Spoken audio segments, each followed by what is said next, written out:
Tim Nudd, Editor-in-Chief of Muse by Clio, and welcome to Tagline, our new podcast about how great advertising is made. 2019 was the 60th anniversary of the Clio Awards, and we spent a lot of time that year looking back at classic advertising and hearing stories we'd never heard about some of the greatest ads ever made. And it got us wondering what other stories are out there about these ads that we think we know so well, and what can they teach us about how to make great work today. So that's the goal of Tagline. On each episode, we'll look at a single spot or campaign and get the story of its creation from a bunch of different angles. We have a lot of fun episodes in the works, and so as a sneak peek, here's some of what you'll hear when Season 1 of Tagline premieres on March 15th. And then he just thought of that right on the spot. He's like, well, what if he says, I don't always drink beer, but when I do, I prefer the Secchi's. And testament to Brandon and my naivete, we're like, yeah, cool, whatever. You can put that in there. Does that mean we can go home if we say we can put this in here? I had been watching Star Wars, specifically Empire Strikes Back, religiously. And I was like, oh, what if the kid is trying to move the car every day? And on the third or fourth day, the dad hides in the car and he nudges it forward a little bit and the kid gets all freaked out. It was that 60 rough cut that was like, oh my gosh, this is like a once in a career moment. I was scared of Star Wars. I mean, I was 6 or 7. I'd never seen it, so I was scared.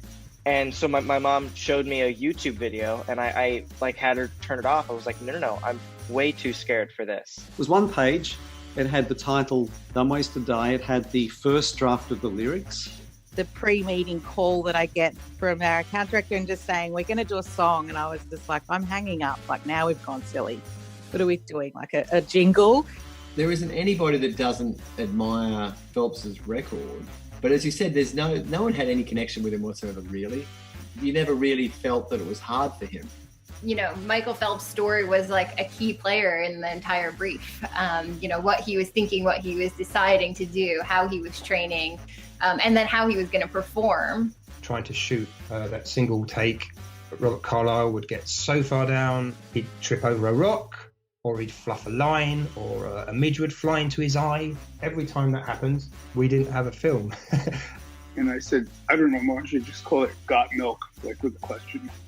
And she said, I think it should be called Got Enough Milk, because that would be more exact.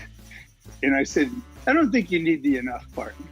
I was a bit protective of the script just because it's really hard to write as a Black person or for a Black person. Not everyone talks the same. The people that are being killed in the streets are Black males.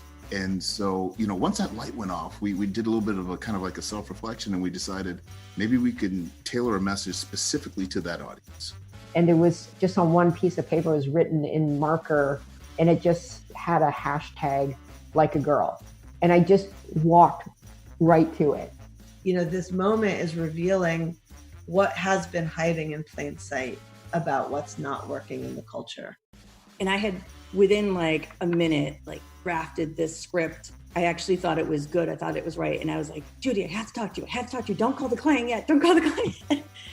And I got her on the phone and I showed it to her and she said, oh my God. She's like, you got it.